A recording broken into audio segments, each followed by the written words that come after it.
a todos ustedes, amigos, qué gusto saludarlos en este nuevo programa de la serie Escuela Saludable. ¿Cómo estás, Jesús? Pues muy bien, Fernanda. A mí también me da mucho gusto saludarte y darle la bienvenida a los estudiantes, profesores y padres de familia que hoy nos acompañan. Y qué bueno que están todos por aquí porque el día de hoy hablaremos sobre la prevención de la violencia en la escuela para que niños, adolescentes puedan estudiar y aprender en las mejores condiciones de seguridad posibles. Sin duda, mira, esta seguridad se refiere al resguardo de la integridad física, afectiva y social de los estudiantes de educación básica, tanto en la escuela como en el entorno comunitario que rodea a sus centros escolares. Esos también cuentan, ¿eh? Claro. Y seguramente todos hemos vivido o escuchado sobre situaciones que representan riesgos para el bienestar y la convivencia escolar. Sin duda, mira, entre estas situaciones destacan diversas manifestaciones de violencia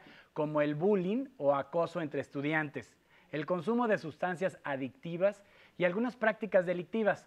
Todas estas situaciones pues disminuyen los niveles de confianza necesarios para fomentar el aprendizaje en la escuela. Claro, uno no puede estar atento a la angustia que traes al miedo y a las clases. Y ponerle atención a la maestra. Bueno, por ello es fundamental cultivar relaciones sociales basadas en la sana convivencia, el respeto y la solidaridad entre alumnos, maestros y la comunidad en general.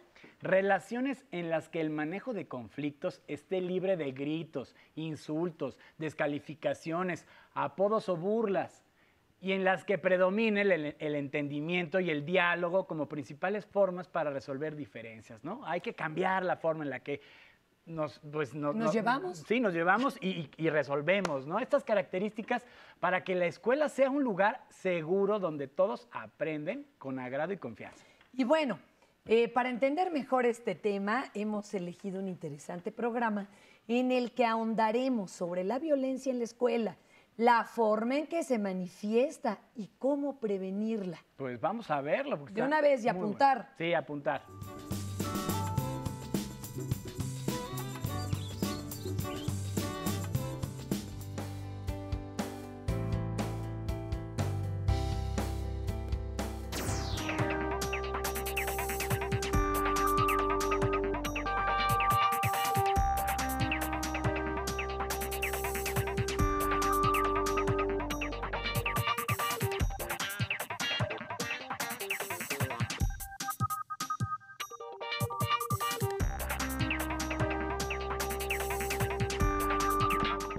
Muy buenos días, les saluda Miguel Bárcena, muchas gracias por acompañarnos en una emisión más de Entre Padres y Maestros.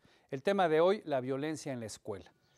En el estudio Disciplina, Violencia y Consumo de Sustancias Nocivas a la Salud en Escuelas Primarias y Secundarias de México, elaborado por el Instituto Nacional para la Evaluación de la Educación, INE, establece que los problemas relacionados con conductas agresivas de algunos estudiantes son de poca incidencia en el conjunto del sistema educativo del país. Sin embargo, identifica algunas pautas por las cuales se presentan estas conductas. Para explorar el por qué se presenta la violencia en las escuelas del país y el consumo de sustancias nocivas en nuestros niños y jóvenes, el INE aplicó una encuesta a una muestra nacional de alumnos y profesores de primarias y secundarias del país. De acuerdo con lo que los estudiantes informaron, la participación en actos de violencia de distinto nivel de gravedad, peleas, robo o intimidación a compañeros, daño a instalaciones de la escuela, es mayor entre los alumnos de primaria que entre los de secundaria. En primaria, los alumnos de escuelas indígenas refieren un mayor nivel de violencia. En secundaria, el índice más alto es reportado por los alumnos de planteles particulares. La violencia es menor cuando los estudiantes perciben que en sus escuelas existe una disciplina razonablemente estricta y exigente en lo académico.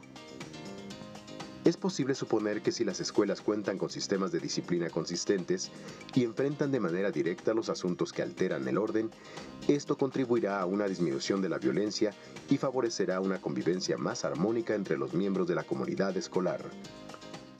¿Cómo se genera la violencia en las escuelas? es un reflejo de lo que sucede en sus hogares, es una cuestión más de tipo social, es una cuestión de personalidad. Quizá deberíamos de empezar con la licenciada Gabriela Conde. Gabriela. Gracias. Es un fenómeno multifactorial. La violencia se genera por un conflicto no resuelto y se va haciendo la costumbre de actuar o de reaccionar de una manera agresiva. Sí tiene que ver con el contexto familiar y también con lo que se vive en el barrio, en la cuadra, en los ámbitos de convivencia. Y también tiene que ver con la dinámica que se genera en la escuela. Es una respuesta, a final de cuentas. Si hablamos de violencia entre padres, entre niñas y niños de la misma edad, pues hay veces que se presentan fenómenos que también para los adultos nos parecen violentos. O sea, un niño violento, un niño que golpea o que agrede verbalmente a otro, generalmente es un reflejo de lo que está recibiendo en su hogar. Claro, es lo que se conoce como, se ha conocido últimamente, que existe desde siempre, como bullying, que es esta idea de que hay uno que es más fuerte, así como el toro, ¿no? Que es el que domina, que es el que controla y se divierte o se entretiene molestando a los otros o haciéndolos que hagan cosas para su beneficio. Aquí quien nos debe de interesar es tanto el agredido como el agresor, porque el problema fundamental está en qué está sucediendo con ese niño o esa niña para que reaccione de esa manera y para que trate de resolver todo y de relacionarse con todos a través de la violencia. Ahora, ¿no? esto significaría que entonces todos los hijos de una misma familia que ven violencia serían violentos, sin embargo esto no sucede así. Doctor Corona, ¿hay un factor de personalidad ahí importante? Pero totalmente, el factor de personalidad es muy importante. No necesariamente todos los hijos de un matrimonio violento deben de ser o van a ser violentos. Ahora, respecto a la pregunta de la violencia en las escuelas, habría que preguntarnos qué tipo de violencia, la que se da entre los niños, la que se da entre, por ejemplo, el bullying, que se mencionaba ahorita. También el bullying significa que son varios los que agreden a uno. Y no es cuestión ahí de liderazgo, sino de que se le van encima al más débil. O sea, le echan un montón. Sí, yo no quisiera usar el término, pero no hay otra palabra, como si fueran manada que está tratando de supervivir. Pero esto lo veríamos en los lobos, no en los seres humanos. Entonces esta conducta agresiva no necesariamente tiene que venir del hogar, ¿eh? Hay que tener mucho cuidado porque también estas conductas agresivas de los niños forman parte de lo que ven cotidianamente y en ello los medios de comunicación, qué lamentable decirlo, tienen mucho que ver. El Xbox, todos los juegos que pueden bajar de internet, cargados, repletos de violencia. YouTube, con todos esos videos que vienen del extranjero donde se están golpeando, estos espectáculos que dan niñas contra niñas, niños contra niños o ya mixtos los grupos, pero también hay otro tipo de violencia.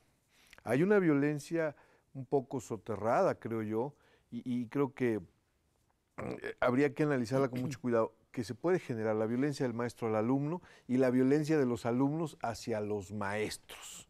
Y ese tipo de violencia de los alumnos hacia los maestros se está dando por fenómenos de descomposición social tremendamente graves, tremendamente criticables. ¿Por qué? Porque hoy en día hablábamos de los hiperpadres, se les dice así, aquellos padres excesivamente permisivos que no imponen reglas a sus hijos y que por tanto cuando llegan a la escuela chocan. Pues el niño no conoce límites. El niño no conoce límites y chocan cuando el maestro o la maestra los quiere poner en orden.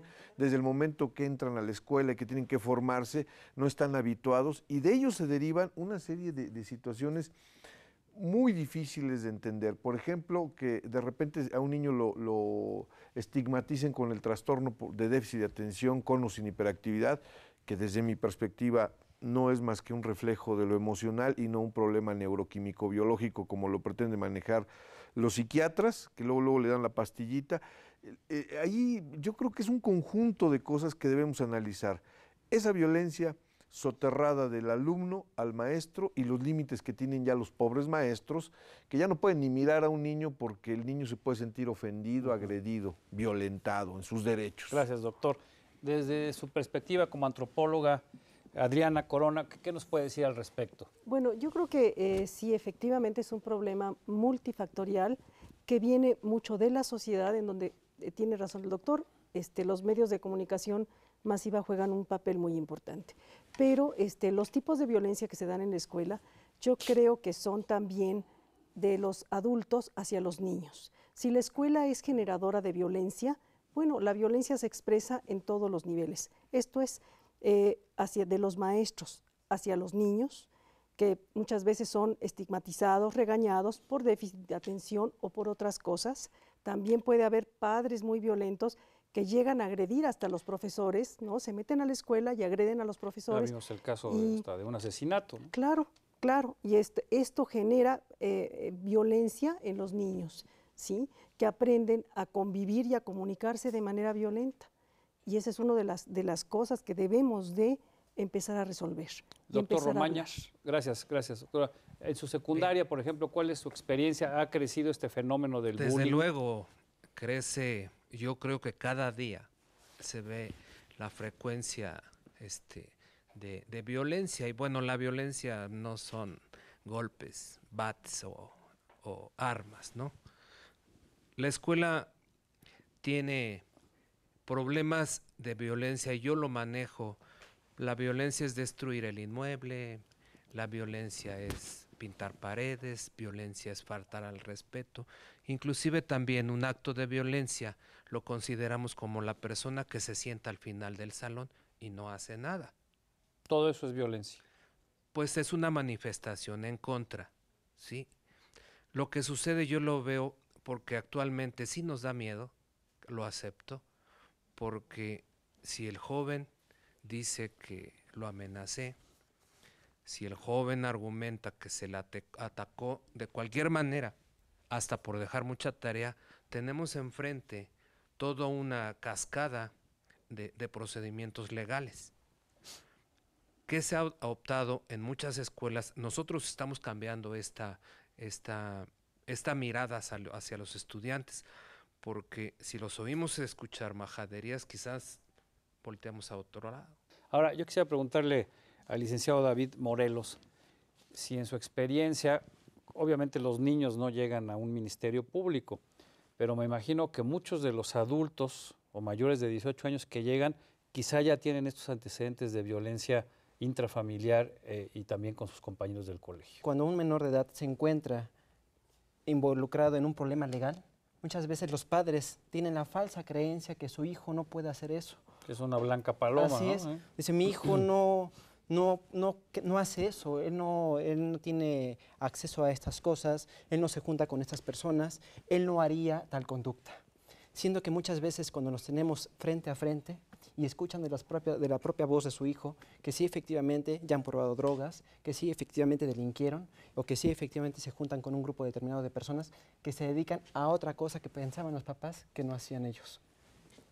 Ahora bien, muchas veces el menor, cuando no tiene la comunicación con sus padres y el entorno que le rodea, o muchas veces los videojuegos, las películas, donde se establece un héroe, una heroína que resuelve todo a través de la violencia, son simples imitaciones que ellos hacen al interior o en el medio en el que se rodean, en el que ellos adoptan están esos patrones, esas conductas y luego las repiten de alguna manera en la escuela con sus compañeros. Así es, y también interviene el fácil acceso a lo que tienen ellos para llegarse de armas, de drogas o de aquellos compañeros en el que no les interesa sobresalir académicamente, sino únicamente estar en la escuela, formar grupos, hacer un líder para intimidar a los demás. Gracias, abogado. Vamos a ver precisamente esta cápsula que preparó el equipo de producción sobre las distintas formas de la violencia infantil que están enfrentando nuestros hijos. El estudio Disciplina, Violencia y Consumo de Sustancias Nocivas a la Salud en Escuelas Primarias y Secundarias de México, elaborado por el Instituto Nacional para la Evaluación de la Educación, INE, propone que la escuela cuente con elementos que influyan de manera positiva para contrarrestar el fenómeno de la violencia entre niños y jóvenes. Esto es particularmente importante si se considera que el fenómeno de la violencia involucra tanto a quienes la ejercen como a los que son víctimas de ella. El número de alumnos que reportan haber sido agredidos por sus compañeros es superior al de quienes reconocen haber sido agresores. El incidente reportado por un mayor número de alumnos de primaria y secundaria es el robo de objetos o dinero dentro de la escuela. Cerca de la mitad de los estudiantes así lo refiere. En primaria, además, casi una cuarta parte dice ser objeto de burla constante por parte de sus compañeros y 17% habían sido objeto de amenazas de aquellos. En secundaria, estos problemas también están presentes, pero en menor grado. Tanto en primaria como en secundaria, los hombres reciben más agresiones por parte de los niños más violentos. También, pero en menor intensidad, las mujeres, al igual que aquellos que tienen bajas calificaciones o provienen de familias que vigilan poco a sus niños y jóvenes. Los alumnos con alguna desventaja personal, física o intelectual se encuentran también entre los más agredidos por sus compañeros con tendencia a la violencia. La comparación entre la violencia ejercida y la violencia recibida, así como los hallazgos de los factores con que ambas se relacionan, hacen suponer que los alumnos agresores reciben también agresiones de otros compañeros más violentos.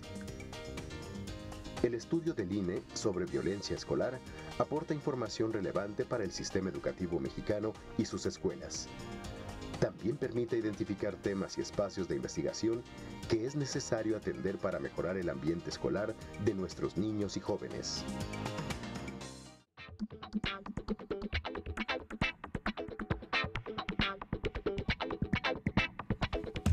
Bueno, aquí quizá todos nos estaríamos preguntando cómo saber, cómo identificar que nuestros hijos son violentos cuando en casa son unas blancas palomas o simplemente ni nos enteramos. ¿Qué hacer cuando lo identificamos? Yo creo que, bueno, habría también que identificar, que los padres puedan identificar. O sea, si son capaces de hacerlo. No, si son capaces de hacerlo, pero también los niños que están siendo agredidos, ¿sí? Tenemos las dos partes, el agresor y el agredido, ¿sí? Cuando hablamos de niños que viven agresión, los padres tienen que saber, es importantísimo que sepan que estos niños sufren muchísimo, que tienen problemas en la escuela, problemas de sueño, problemas de diferente tipo, ¿sí? Y que podamos darle a los padres, bueno, ojo avisor, si tú ves que tu hijo empieza a faltar a la escuela, no quiere ir, te dice mentiras de no, es que hoy no tenía clase, empieza a bajar sus calificaciones. O sea, baja su rendimiento. Baja su rendimiento. Entonces hay que buscar ayuda profesional para el niño, ese por una parte. Y para los niños agresores también. Los niños agresores igual, a veces mienten, no tienen sus cosas de la escuela correctamente, sus cuadernos, baja su nivel académico, se dedican más, empiezan a traer cosas extrañas a la casa, como por ejemplo, pues a tener cosas más caras o tener un celular que no tenían o cosas de ese tipo. Entonces hay que estar también ojo avisor en qué tienen nuestros hijos y también qué llevan a la escuela, ¿sí? Porque muchas veces se llevan, compran navajas de manera, digamos, escondida, barata, consiguen algún arma blanca y las llevan a la escuela, ¿sí? Y esto es nuestra responsabilidad como padres, que tenemos que buscar qué llevan los niños a la escuela y por qué. Yo quisiera preguntarle, en su calidad de coordinadora regional de Escuela Segura, ¿qué está haciendo la SEP al respecto, Gabriela? Mira, estamos partiendo de que, bueno, es un porcentaje, de acuerdo con las estadísticas, estamos hablando de 20-25% de las niñas y niños en edad escolar que manifiestan o ser víctimas o haber participado en algún acontecimiento. ¿Qué se está haciendo? Pues estamos partiendo de la formación y estamos partiendo de esta idea de que es un problema, al ser un problema multifactorial, necesita también una solución en la que intervengan muchas instancias. Estamos hablando entre padres y maestros, pero también tenemos que hablar entre padres, maestros y alumnas y alumnos, porque tenemos que alejarnos también un poco de esta idea proteccionista de que hay que cuidarlos, hay que protegerlos, hay que atenderlos.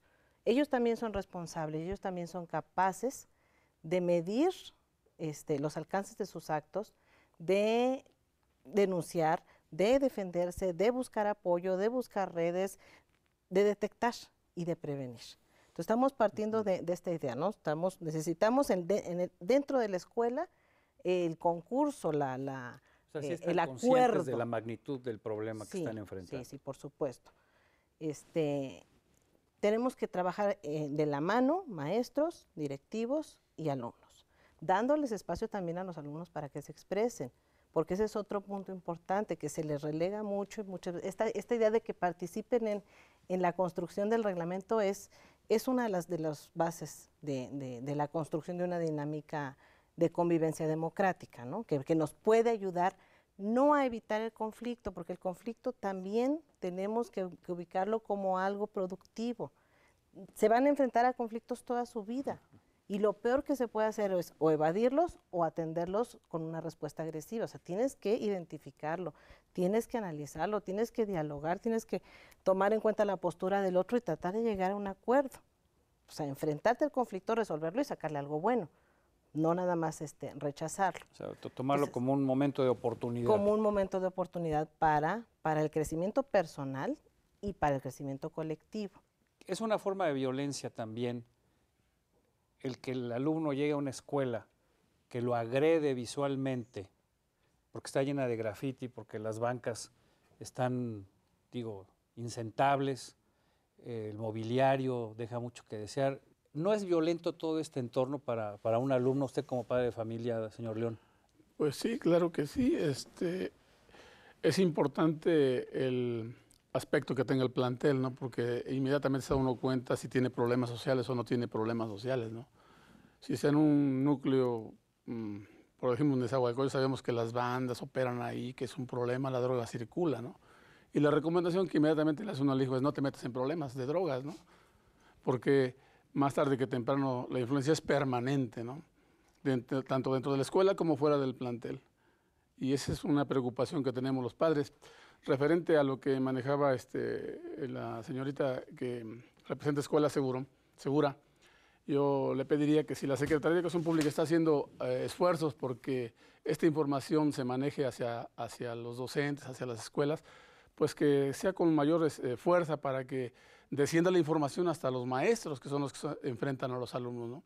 Para que no se quede nada más en un decir y que la información hacia los maestros llegue para que tengan la información necesaria para atender a estos jóvenes que tienen problemas, ¿no? Porque uno como padre procura que sus hijos no los tengan, pero la influencia es fuerte, ¿verdad? Muy bien. Porque Gracias, pensamos señor. que la influencia de la calle, pero pues muchas veces no es esa, es la influencia del plantel. Para finalizar, Gabriela, ¿qué harían ustedes en ese sentido? Y sobre todo, ¿qué hacer o qué pueden hacer los niños y los padres cuando la violencia viene de los maestros a los alumnos? Aquí volvemos a un punto importante, que es la comunicación y la presencia continua de la madre o del padre, ahorita de los abuelos. Los abuelos han estado tomando un papel muy importante porque precisamente por el trabajo, las ocupaciones no pueden los papás, entonces los abuelos hacen cargo, ¿no? Pues y es otra importante. Vez, ¿no? Otra vez les vuelve a tocar una labor que ya habían hecho. Exacto. Comentarios muy breve, breve. Doctor. Estoy ahorita terminando una licenciatura en promoción de la salud. Es nueva esta carrera. Este estudio, porque lo hice en la escuela, precisamente para ver qué factores inciden en la salud, de riesgo y de seguridad. Como este caso de violencia, tenemos que hacer un traje a la medida. Si nos ayudan todo lo que se hace en torno a la violencia, pero una escuela no es la misma una escuela de Tepito, una de Coyoacán, otra de Iztapalapa. Entonces, el personal que trabaja en una escuela, maestros, administrativos, directivos, deben de buscar un traje a la medida para disminuir la problemática de salud que se presente. Dependiendo de sus circunstancias. Desde luego, no porque, vaya, la salud no es la ausencia de enfermedad, sino que es el estado, el perfecto estado físico, biológico y social. Muy bien. Como padres de familia, ¿qué podemos hacer, señor León, para tener este puente y tener una mayor integración con las escuelas? Pienso que es necesario establecer esa comunicación para que los padres asistan, hagan un tiempecito a sus ocupaciones, que es muy indispensable para atender los resultados escolares que tienen sus hijos, ¿no? Y ver si el muchacho, como se ha platicado, tiene algunos problemas de que no quiere ir a la escuela. Hay que saber por qué no quiere ir a la escuela, ¿no? Muchas veces problema del maestro o muchas veces problema de grupos dominantes que existen dentro del plantel, pero también que el personal docente dé información de cómo van los muchachos en la escuela y así atenderemos mejor a nuestros hijos. Muchísimas gracias, señor León. Pues muchísimas gracias a todos por habernos acompañado. Gracias a usted que nos sigue allá en su casa y recuerde que independientemente del problema, la solución siempre está entre padres y maestros. Miguel Bárcena se despide de usted. Hasta pronto.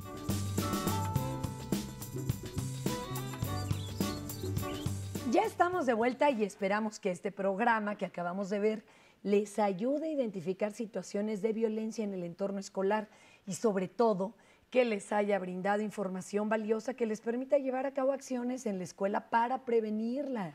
Recordemos, Fer, que una escuela segura es donde prevalece un ambiente escolar democrático que facilite el diálogo y la toma de decisiones de manera participativa en un marco de equidad y respeto. Así es, Jesús, pero también en casa debe existir este ambiente, ¿eh? Pues como bien sabemos, los niños y los adolescentes tienden a repetir lo que ven, por lo que las prácticas de sana convivencia y las relaciones interpersonales libres de violencia que se fomentan en la escuela pueden llegar a ser parte integral del estilo de vida de los menores, siempre y cuando también se practiquen desde casa con los integrantes de la familia. Lo que habíamos dicho en otros programas, ¿no? Es un trabajo en equipo. Claro. ¿No? Relacionarse armónica y solidariamente con los demás no debe de ser un deber impuesto, ¿no? No, te tienes que llevar bien con él, ¿no? Obligatorio, claro. No, sino una forma de vida en la que niños y adolescentes experimenten nuevas y distintas formas de comunicarse y convivir y lleguen a la conclusión de que una vida libre de violencia les dará mayor seguridad y mayor disposición para lograr sus aprendizajes. Pues bien, ¿no? El tiempo se nos fue volando y hemos llegado al final de este programa. Gracias por acompañarnos en su serie Escuela Saludable. Les recordamos que este esfuerzo tiene como objetivo hacerles llegar información útil que favorezca la adopción de estilos de vida saludables. Los invitamos a que nos platiquen, bueno, cómo van, ¿no? En su casa, ¿no? Oye, que también platiquen esto con sus amigos. Con su familia, sí, y entre familia, ¿no? Todos estos temas que hemos abordado aquí y, bueno, juntos resuelvan dudas y pongan en práctica estas recomendaciones que son muy ilustrativas. Y también los invitamos a que nos acompañen en nuestros siguientes programas donde tendremos más información para entender y tomar acciones para que nuestra escuela sea una escuela saludable. Porque la educación por tu salud es tarea de todos. Muchas gracias y hasta la próxima. Adiós.